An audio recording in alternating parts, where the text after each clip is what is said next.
Bonjour à tous et bienvenue sur la chaîne. Aujourd'hui, on plonge en profondeur dans un sujet brûlant qui bouleverse les équilibres stratégiques en Afrique du Nord et au-delà. L'Algérie est en train de se réarmer massivement avec la Russie, en se dotant d'armements de pointe comme les drones kamikazes Gérant 2, version russe du Shahed 136 iranien, qui a prouvé son efficacité en Ukraine, et surtout le chasseur furtif de 5e génération Sukhoi Su-57 Félon. Est-ce encore des rumeurs ou une réalité concrète qui est déjà en marche? On va tout décrypter ensemble, étape par étape, avec les informations les plus récentes et les sources les plus fiables disponibles à ce jour, en décembre 2025. D'abord, remettons le contexte en perspective pour bien comprendre les enjeux. Depuis 2021 à 2022, l'Algérie a lancé le plus ambitieux programme de modernisation militaire de son histoire récente. Le budget défense a littéralement explosé, plus de 20 milliards de dollars investis entre 2020 et 2024, avec un record absolu à environ ** 25 milliards de dollars ** pour l'année 2025 seule, l'un des plus élevés de la région MENA et en Afrique. Une grande partie de ces fonds va directement à Moscou. La Russie reste de loin le fournisseur principal de l'armée nationale populaire algérienne, représentant 70 à 80% des équipements lourds, même si Alger diversifie timidement vers la Chine, l'Italie ou l'Allemagne pour certains systèmes.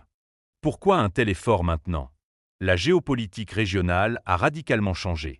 Le Maroc, rival historique, a normalisé ses relations avec Israël en 2020 via les accords d'Abraham, obtenant en retour des drones armés ultra-performants comme les Héron TP ou les Vendeur B.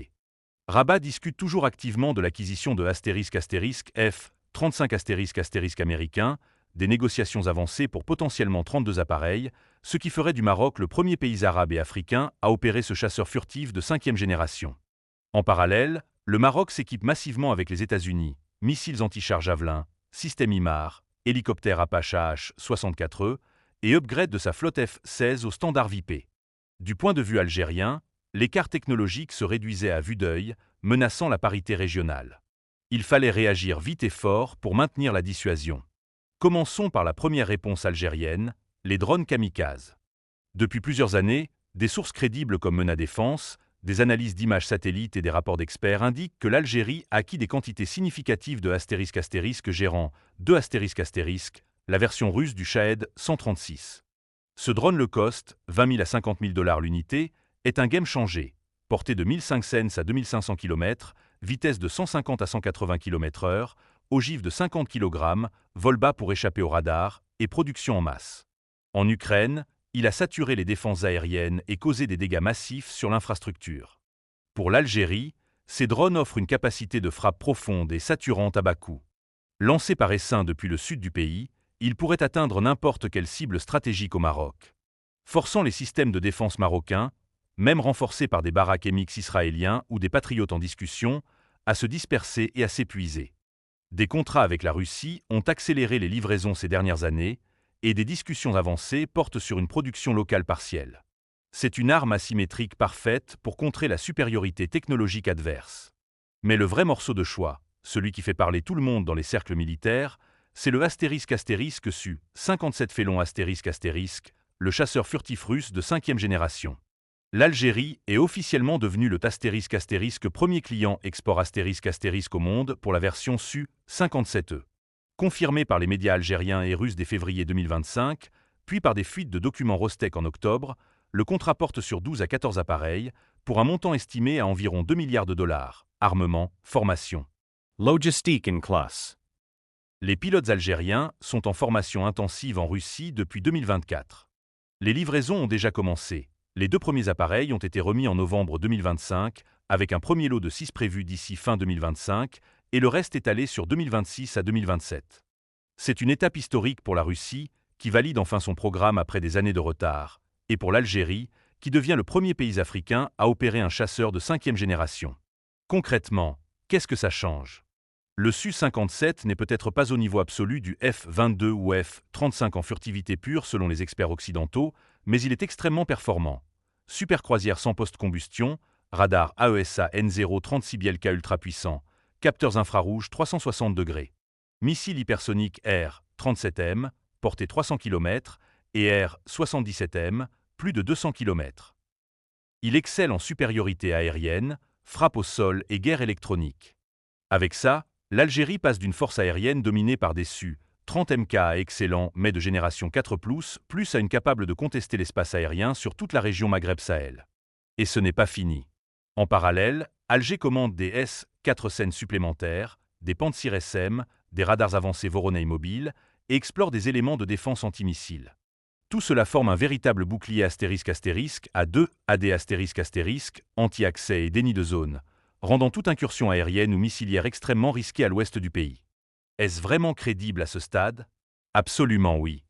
L'Algérie dispose de réserves de change confortables grâce aux hydrocarbures, plus de 80 milliards de dollars en 2025, et la Russie a un besoin urgent de devises solvables pour contourner les sanctions. Face à un Maroc qui accélère son armement avec l'aide américaine et israélienne, ne pas répondre aurait été accepter une infériorité durable. Bien sûr, il y a des limites. Le Su-57 a connu des problèmes historiques de moteur et de furtivité. Les sanctions compliquent la maintenance à long terme et dépendre autant d'un seul fournisseur expose à des vulnérabilités géopolitiques. Mais la tendance est claire. En résumé, l'Algérie se dote de gérants 2 en quantité industrielle pour des frappes saturantes low cost et les Su-57 arrivent déjà sur son sol. Les premiers exemplaires sont là et les suivants suivent rapidement. Ce n'est plus une spéculation, c'est une réalité qui redessine complètement la carte militaire au Maghreb. Le rapport de force, qui penchait vers Rabat ces dernières années, se rééquilibre fortement, voire bascule à nouveau en faveur d'Alger. Si vous voulez qu'on continue à analyser ces sujets stratégiques en profondeur, avec des infos exclusives et sourcées que vous ne trouverez nulle part ailleurs, abonnez-vous immédiatement à la chaîne et activez la cloche. C'est crucial pour ne rien rater. Derrière ces contrats purement militaires, il y a une dimension politique colossale. L'Algérie renforce son partenariat stratégique avec la Russie au moment où Moscou cherche des alliés fiables face à l'isolement occidental. C'est un message clair envoyé à Washington, Paris et Rabat. Alger choisit résolument le camp de la multipolarité, des BRICS et de la résistance à l'hégémonie unipolaire.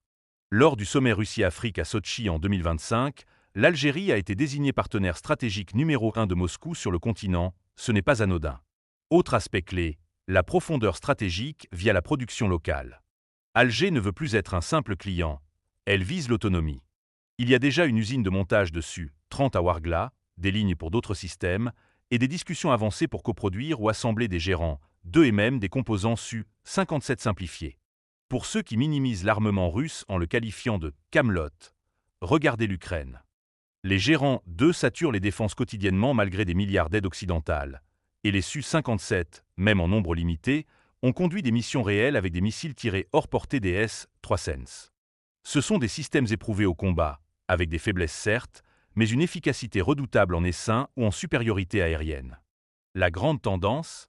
L'Algérie est en train de redevenir la puissance militaire dominante en Afrique du Nord, comme dans les années 80 à 90, avec une projection bien au-delà de ses frontières.